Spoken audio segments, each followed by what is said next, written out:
L'agneau nous ramène vers la plénitude du dessein de Dieu, avant la création du monde. Le Seigneur ne dit pas simplement que par son sang, il s'occupera de l'émergence du péché, ceci n'est qu'un aspect de la question, ou des conséquences de la désobéissance de l'homme. Tout cela s'y trouve inclus. Ce que l'agneau fait se situe à l'endroit même où Dieu jette les fondations de son plan suprême pour l'éternité, à savoir réunir toutes choses en Christ, remplir toutes choses de la présence de Christ et faire de son peuple la plénitude de celui qui remplit tout en tous. Il fallait donc préserver ce plan de l'invasion des puissances, de la désintégration et en assurer plus que jamais la pérennité. De même que l'agneau est intimement lié à la plénitude du dessein éternel de Dieu, de même suivre l'agneau partout où il va est en étroite relation avec la plénitude de ce dessein. En fait, celui-ci consiste non seulement à introduire dans le ciel ceux qui le suivent de cette façon, mais aussi à leur assurer cette position privilégiée qui correspond à la pensée éternelle de Dieu dans son expression la plus complète. Maintenant, vous êtes en mesure de comprendre pourquoi il faut passer par la croix avant d'en arriver à l'Église. L'Église ne pourra jamais se construire sans la croix.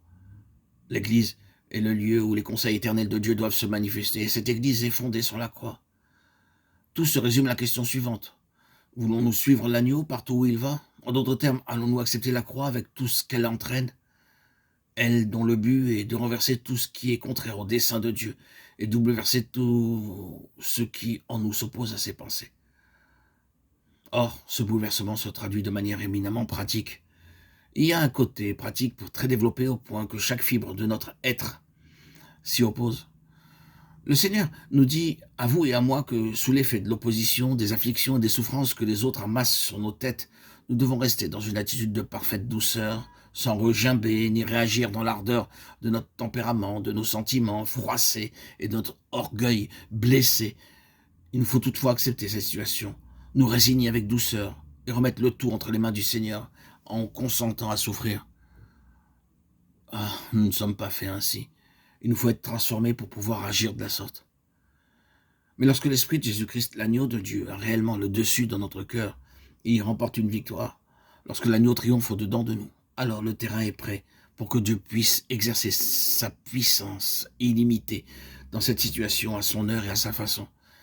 Il se pourrait fort bien que ces mêmes gens reviennent vous dire « Oh, écoute, si tu avais eu du ressentiment ou si tu avais mal réagi, je n'aurais pas eu une haute opinion de ta vie chrétienne. Mais à cause de ton attitude, j'ai passé depuis lors de mauvais moments.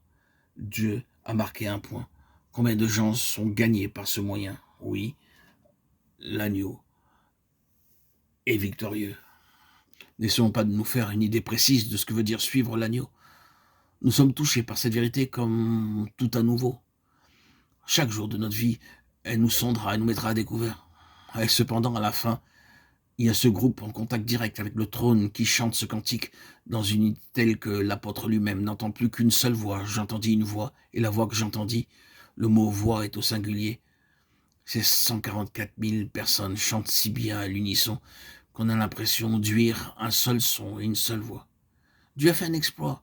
Et comment l'a-t-il réalisé? Comment a-t-il réussi à obtenir une si parfaite union, une telle unité, une telle harmonie au sein d'une création aussi chaotique? Comment Dieu mettra-t-il fin à toutes les divisions que l'ennemi a provoquées dans ce monde et même au sein du peuple de Dieu? Uniquement par le chemin de l'agneau. Et il procédera toujours ainsi. C'est sa manière d'agir. C'est formidable. Quel mystère. Vous pouvez essayer de mettre en œuvre tous les moyens possibles conçus par la pensée humaine pour réaliser une unité parfaite entre deux personnes et vous découvrirez alors qu'il y aura toujours une faille quelque part. Ceci est impossible. Vous pouvez avoir joliment raccommodé une affaire, mais d'une manière ou d'une autre, la cassure se reproduira. Vous ne pourrez jamais vous y fier. Mais lorsqu'un groupe important d'individus est perçu comme une seule voix, identifié comme une seule personne, c'est que quelque chose s'est passé. Cette unité a anéanti l'œuvre du diable, elle a détruit ses œuvres. Et comment cela peut-il se faire? L'agneau, le chemin de l'agneau. Frères et sœurs en Christ, bien-aimés, chers amis, auditeurs, auditrices, veuille le Seigneur faire de nous des disciples de l'agneau.